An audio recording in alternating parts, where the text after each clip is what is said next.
और एक रात जब वो जंगल से गुजरा तो मौत उसके रिक्शे में बैठ गई। लेकिन फिर कुछ ऐसा हुआ जो कभी किसी के साथ नहीं हुआ। ये सिर्फ कहानी नहीं, एक जज्बा है, भूतनी और एक रिक्शा वाले की दर्दनाक कहानी। रात की तारीकी धीरे धीरे पूरे शहर पर अपना कब्जा जमा रही थी। दूर अफक पर डूबते सूरज की आखिरी किरणें जैसे किसी बूढ़े की सिसकियों की तरह आसमान पर बिखर रही थीं। इसी शहर के एक कोने में एक बोसीदा मिट्टी की दीवारों वाला छोटा सा घर था।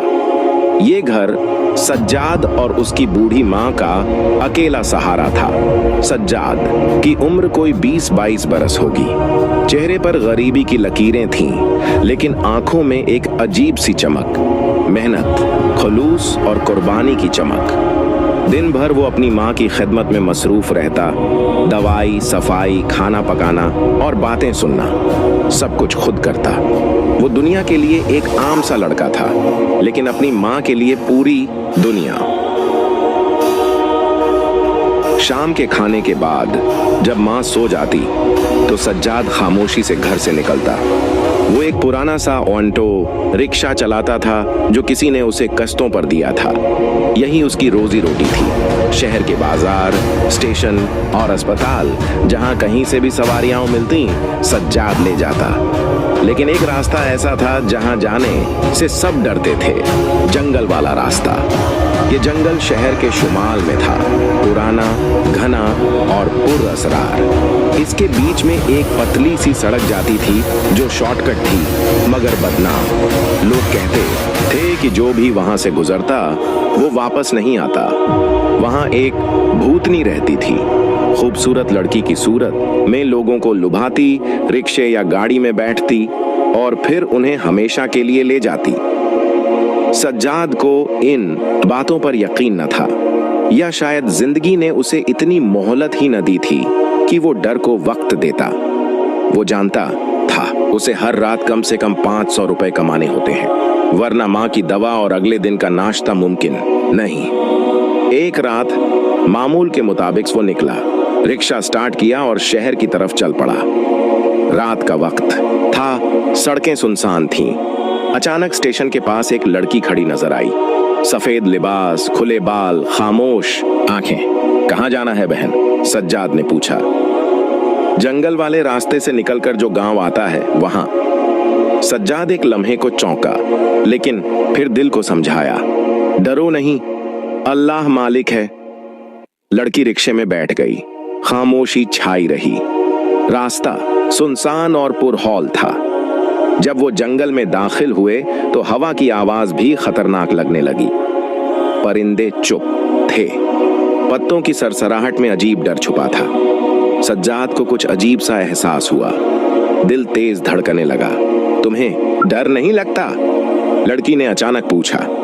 डर लगता है, लेकिन अम्मी याद आती हैं तो सब भूल जाता हूं। सज्जाद की आवाज लरज गई। माँ कैसी है तुम्हारी? भूतनी ने पहली बार नरमी से पूछा। सज्जाद की आंखों से आंसू बहने लगे। अकेली है, बूढ़ी है, सोती है तो बस मैं दुआ करता हूं कि जागे तो मैं वापस आ चुका हूं। रोज दुआ करता हूं कि आज भी खैरियत से गुजर जाए। लड़के के आंसू जमीन पर गिरे, जैसे किसी जादुई वजीफे की तरह।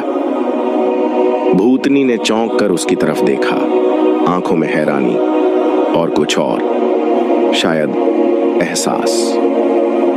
क्या तुम हमेशा ऐसे ही कमाते हो? उसने पूछा। हाँ, मेरा कोई नहीं, सिर्फ माँ है। उसकी मुस्कुराहट ही मेरी जिंदगी है। भूतनी की आंखों में नमी सी आ गई। दिल में सालों से दबा हुआ दर्द हिलने लगा।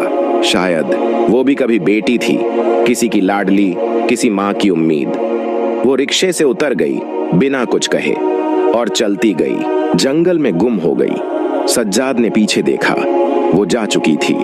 रिक्शा चलाया और गांव की तरफ निकल गया। दिल में सुकून था, जैसे किसी फरिश्ते ने दुआ दे दी हो।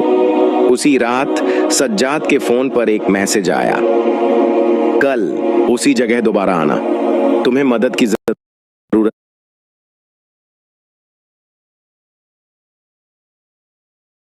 तुम्हें मदद की जरूरत है और मुझे तुम्हारे आंसू ने जगा दिया है। एक दोस्त। अगली सुबह जब सूरज की रोशनी ने सज्जाद के कमरे की मिट्टी वाली दीवारों पर दस्तक दी, वो अभी तक जाग रहा था। रात की वो मुलाकात, वो लड़की, वो जंगल और वो पैगाम, सब कुछ किसी ख्वाब की तरह लग रहा था। अंकल, उसी जगह दोबारा आना, तुम्हें मदद की जरूरत है। ये जुमला सज्जाद के जहन में गूंजता रहा। उसने माँ के लिए नाश्ता बनाया, दवा दी और चुपचाप दिन गुजार दिया। लेकिन दिल में डर और तजस्सुस की मिलीजुली कैफियत थी। क्या वो लड़की भूतनी थी? अगर हाँ, तो क्या भूतनी भी बदल सकती है? क्या वाकई उसके आंसू किसी के दिल को छू गए थे? रात का वक्त आया तो माँ को दुआएं देकर चुपके से रिक्शा निकाला। दिल बोझल था, लेकिन कदम खुद ब खुद उसी रास्ते की सड़क वैसी ही थी, सुनसान, सियाह और खामोश। दरख्तों की शाखें जैसे आसमान को चीरती हों और पत्तों की सरसराहट में कोई पैगाम छुपा हो। जैसे ही वो उसी जगह पहुंचा जहां कल रात वो लड़की बैठी थी, अचानक सामने दरख्तों की ओट से एक साया निकला। वही लड़की, वही सफेद लिबास, लेकिन इस बार चेहरे पर एक मुख्तलिफ सी कैफियत थी, दुख, पछतावा और कुछ नरमी। तुम आ गए? उसने आहिस्ता से कहा। सज्जाद ने सर हिलाया। तुम कौन हो?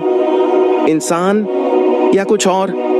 लड़की चंद लम्हे खामोश रही, फिर जमीन पर बैठ गई। मेरा नाम रूही था, आज भी है शायद। मैं इंसान थी, इस जंगल में मेरे साथ जुल्म हुआ और उसी रात मेरी रूह कैद हो गई।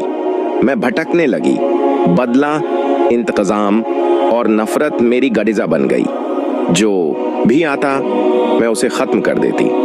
मुझे लगा सब मर्द एक जैसे होते हैं, खुदगर्ज, बेरहम, मगर तुमने पहली बार मेरे अंदर कुछ जगाया। सज्जाद साकित खड़ा रहा। रूही की आंखों में आंसू थे, वो आंखें जिनमें कभी डर बसा करता था, अब नरम हो चुकी थीं। तुम्हारी माँ के लिए जो मोहब्बत तुम्हारे चेहरे पर थी, मैंने वो कभी किसी बेटे में नहीं देखी। तुम्हारे आंसू ने मुझे मेरी माँ याद दिला दी, जो मेरी मौत के बाद पागल हो गई थी। सज्जाद की आवाज में लरजिश थी। तो क्या तुम अब मुझे मारने नहीं आई? रूही ने नफी में सर हिलाया।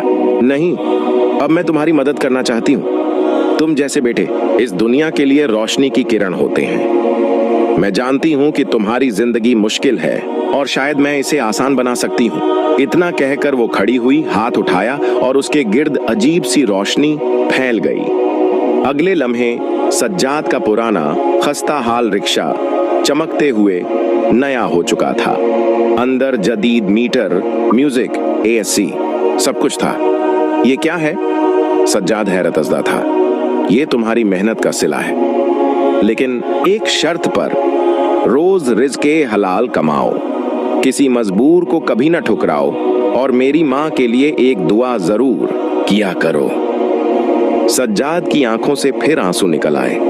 मैं वादा करता हूँ। रूही ने मुस्कुराकर आसमान की तरफ देखा, जैसे किसी कैद से आजाद हो गई हो, फिर हवा में टहलील हो गई, जैसे कभी वजूद ही न रखती हो। सज्जाद ने सुकून का सांस लिया।